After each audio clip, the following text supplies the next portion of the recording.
Hi everyone, welcome back to the Curator's Shelf. So we are mid-August, well near the end of August, and I am just going to do a quick video on the last week.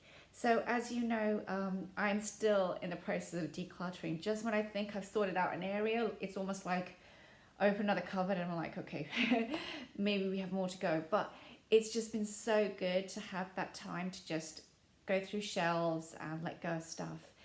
And this week I've just really had just to concentrate on that. So I was thinking, what am I going to do for a tarot video, right? Tarot, oracle cards and that kind of thing. And it's kind of like a very simple video this week.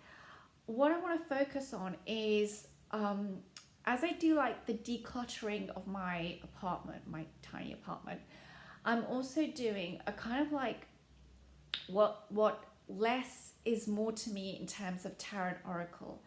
So one of the topics I want to bring up is the issue around readings and multiple readings and multiple card pulls, and it's not something that I engage in, to be quite honest with you. And I just thought it'd be really good for me to kind of like just talk a little bit about my observations. And you know, these are just opinions.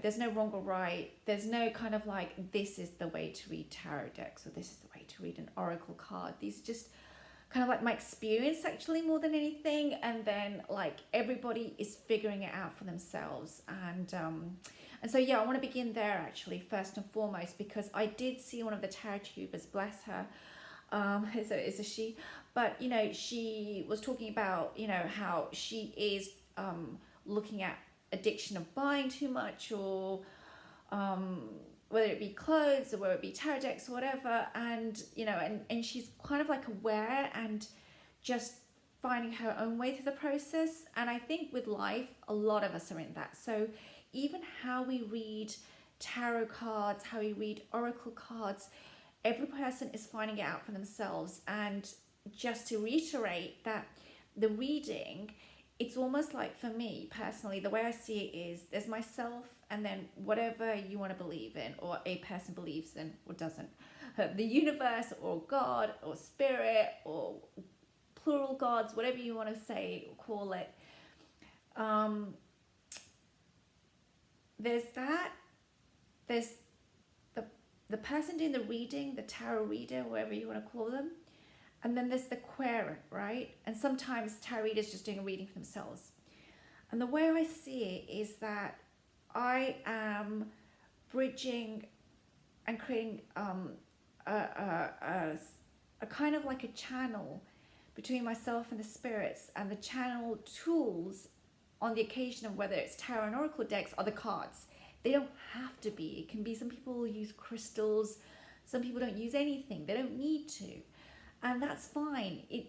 And there's no kind of like, also just because somebody's using crystals, that's what they're going to be doing for the rest of their lives. So just because they're using tarot and oracle decks, that's it. That's the only way that they'll be speaking to whatever they believe in. Everybody is just on a journey, and we're all kind of like intersecting on the journey at certain points in time, places in time, and it will change again. So everything that I'm saying is kind of like a little bit subjective, and it's just an experience. That's what I wanted to say. It took me nearly 4 minutes to say it, but there you go. So as I was going through the decluttering of this apartment, it really has been really good for me, because I also wanted to do a little bit of a breather when it comes to tarot and oracle decks. I'm someone that just, I cannot do reading every day for myself or for others. It's just, I feel like I'm overeating. And some people can, and they're good at that. But I actually have to do, well, don't have to, but I do kind of like 9-to-5 job. And then on top of that, I will then delve into tarot and oracle decks.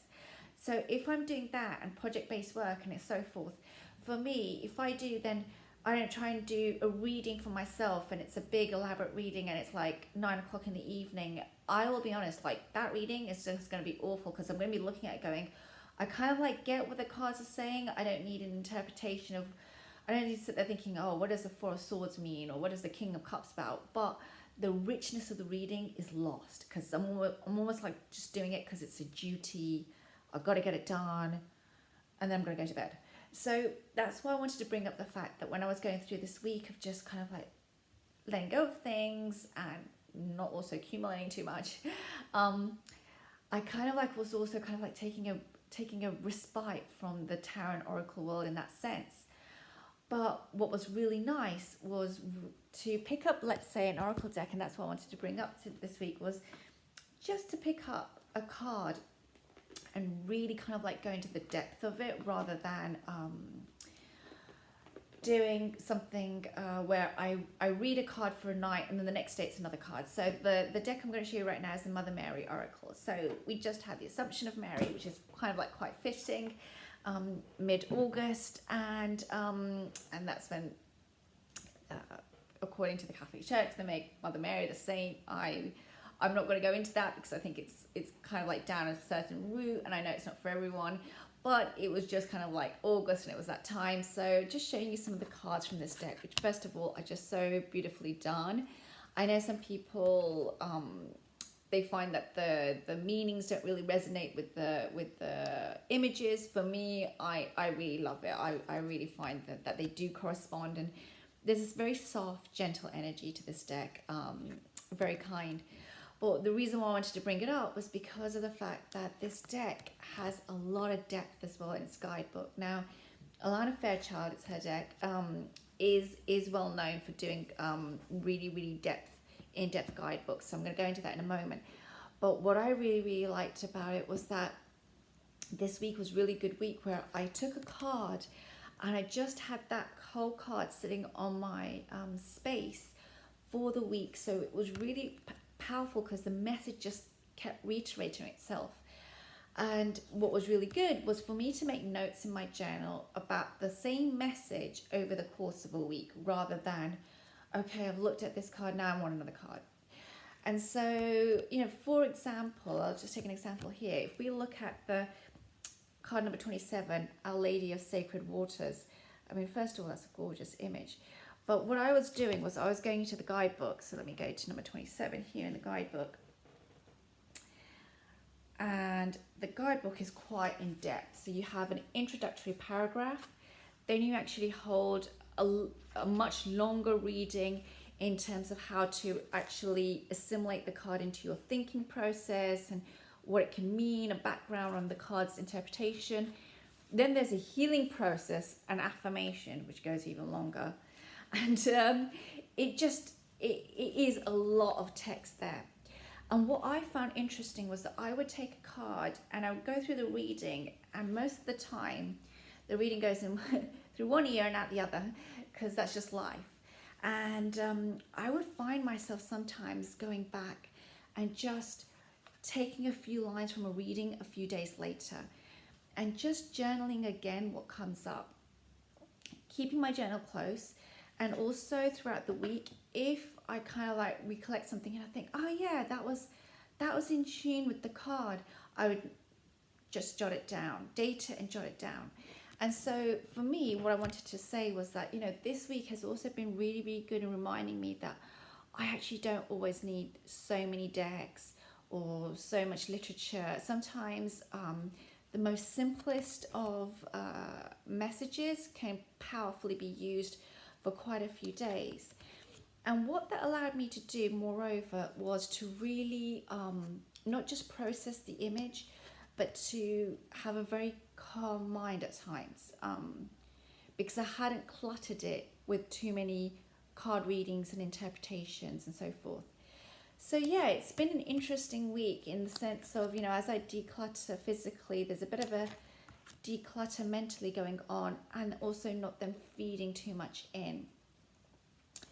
The other thing I just want to mention is that this month, and I think I'll do a separate video on it, is that it's really been a month where I've thought further about the goddess and the female archetype, the energies related to it, and it's kind of like helped me to really question, what is it that we have been raised with? What kind of ideas have we been molded with? And I say we, but generationally, what is it that I've been taught about women, about their role in society,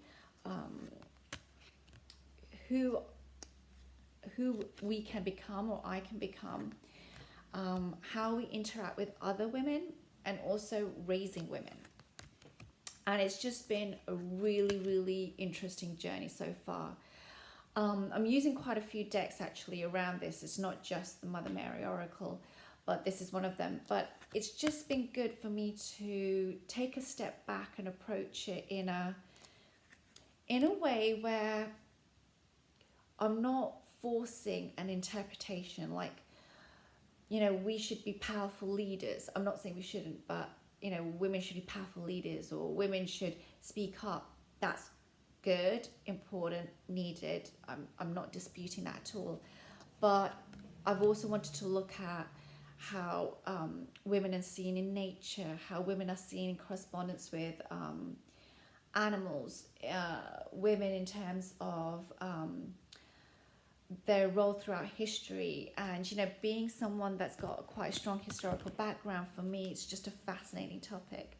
So the other thing that I've been doing this month as part of my summer relaxation rounds is I've picked up one of my favorite authors. It is fictional, it's historical fiction, and that's Philippa Gregory. And as some of you might have noticed, this book on the shelf, it is The Other Boleyn. It's the story of Mary Boleyn, the sister of Anne Boleyn, and she was mistress to Henry VIII.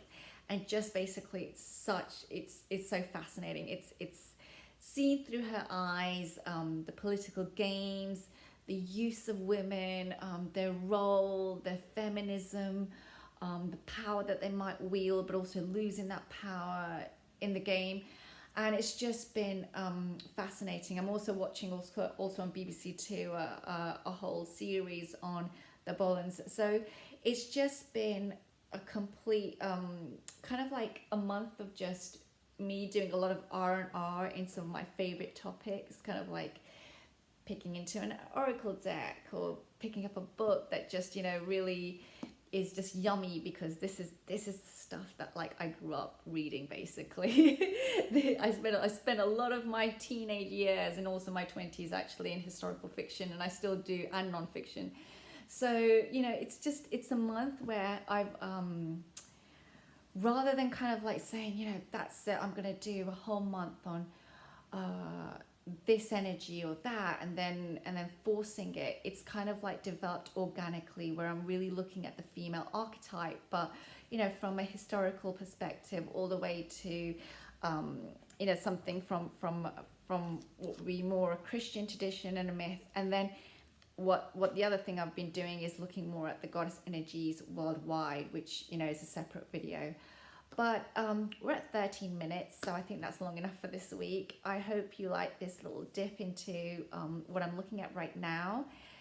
Do you have a practice with an oracle card that you enjoy, and how do you make sure that it allows you to absorb the message rather than going from card to card to card, you know, because that's really the essence of this video. How do we actually pay attention to the message rather than just skipping from one thing to the next?